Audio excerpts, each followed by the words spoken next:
deseado de todas las gentes.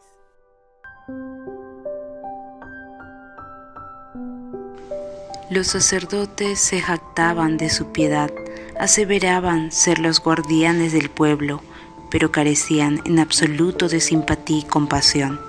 En vano los pobres, los enfermos, los moribundos pedían su favor. Sus sufrimientos no despertaban piedad en el corazón de los sacerdotes. Al entrar Jesús en el templo, su mirada abarcó toda la escena, vio las transacciones injustas, vio la angustia de los pobres, que pensaban que sin derramamiento de sangre no podían ser perdonados sus pecados. Vio el atrio exterior de su templo, convertido en un lugar de tráfico profano. El sagrado recinto se había transformado en una vasta lonja. Cristo vio que algo debía hacerse. Habían sido impuestas numerosas ceremonias al pueblo, sin la debida instrucción acerca de su significado. Los adoradores ofrecían sus sacrificios sin comprender que prefiguraban al único sacrificio perfecto, y entre ellos, sin que se les reconociese ni honrase, estaba aquel al cual simbolizaba todo el ceremonial. Él había dado instrucciones acerca de las ofrendas, comprendía su valor simbólico y veía que ahora habían sido pervertidas y mal interpretadas. El culto espiritual estaba desapareciendo rápidamente. Ningún vínculo unía a los sacerdotes y gobernantes con su Dios. La obra de Cristo consistía en establecer un culto completamente diferente. Con mirada escrutadora, Cristo abarcó la escena que se extendía delante de él mientras estaba de pie sobre las gradas del atrio del templo. Con mirada profética vio lo futuro, abarcando no solo años, sino siglos y edades. Vio cómo los sacerdotes y gobernantes privarían a los menesterosos de su derecho y prohibirían que el evangelio se predicase a los pobres. Vio cómo el amor de Dios sería ocultado de los pecadores y los hombres traficarían con su gracia. Y al contemplar la escena, la indignación, la autoridad y el poder se expresaron en su semblante. La atención de la gente fue atraída hacia él. Los ojos de los que se dedicaban a su tráfico profano se clavaron en su rostro. No podían retraer la mirada. Sentían que este hombre leía sus pensamientos más íntimos y descubría sus motivos ocultos. Algunos intentaron esconder la cara, como si en ella estuviesen escritas sus malas acciones, para ser leídas por aquellos ojos escrutadores. La confusión se cayó, cesó el ruido del tráfico y de los negocios. El silencio se hizo penoso. Un sentimiento de pavor dominó a la asamblea. Fue como si hubiese comparecido ante el tribunal de Dios para responder de sus hechos. Mirando a Cristo, todos vieron la divinidad que fulguraba a través del manto de la humanidad. La majestad del cielo estaba allí, como el juez que se presentará en el día final, y aunque no lo rodeaba esa gloria que le acompañará entonces, tenía el mismo poder de leer el alma. Sus ojos recorrían toda la multitud, posándose en cada uno de los presentes. Su persona parecía elevarse sobre todos con imponente dignidad, y una luz divina iluminaba su rostro.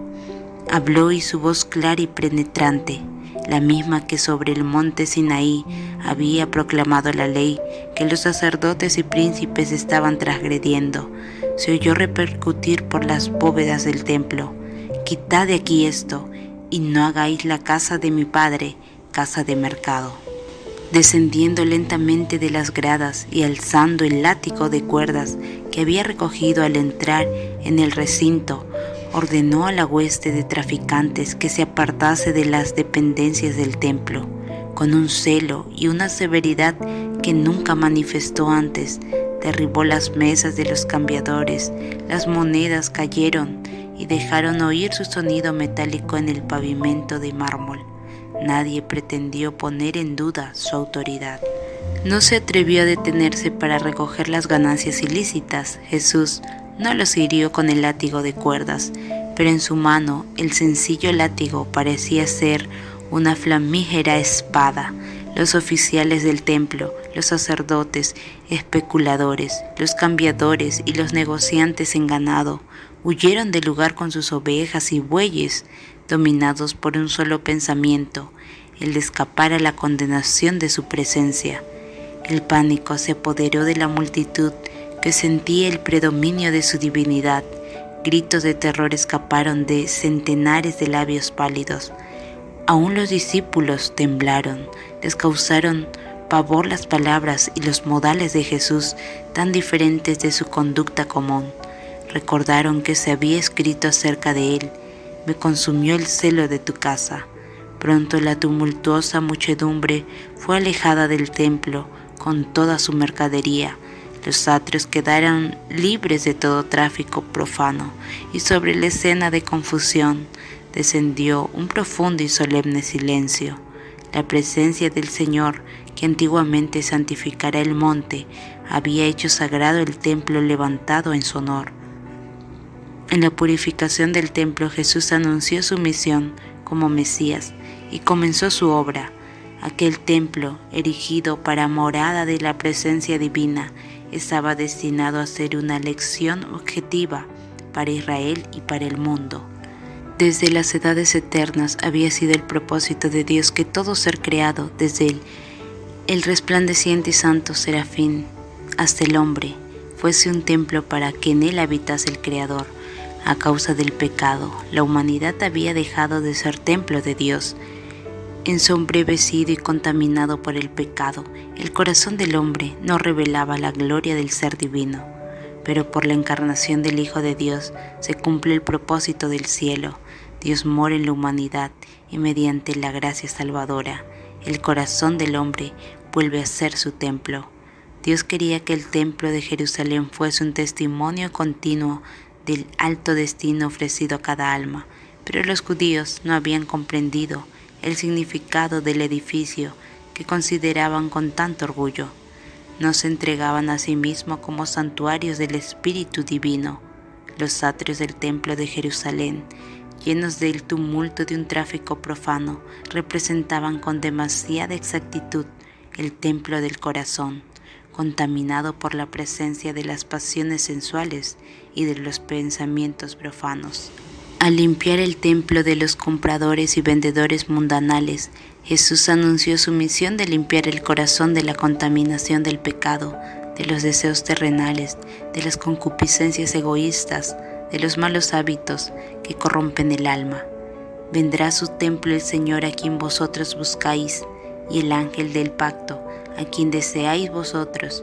He aquí viene, ha dicho Jehová de los ejércitos. ¿Y quién podrá sufrir el tiempo de su venida? ¿O quién podrá estar cuando Él se mostrará? Porque Él es como fuego purificador y como jabón de lavadores, y sentarse para afinar y limpiar la plata, porque limpiará a los hijos de Leví, los afinará como a oro y como a plata. ¿No sabéis que sois templo de Dios y que el Espíritu de Dios mora en vosotros? Si alguno violar el templo de Dios, Dios destruirá al tal, porque el templo de Dios, el cual sois vosotros, santo es. Ningún hombre puede de por sí echar las malas huestes que se han posesionado del corazón. Solo Cristo puede purificar el templo del alma.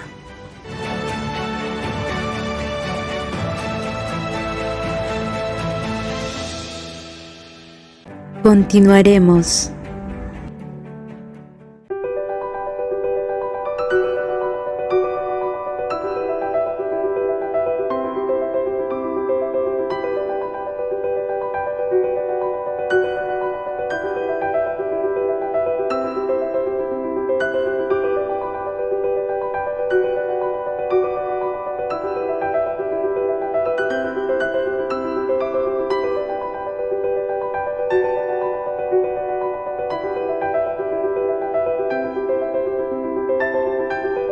El deseado de todas las gentes.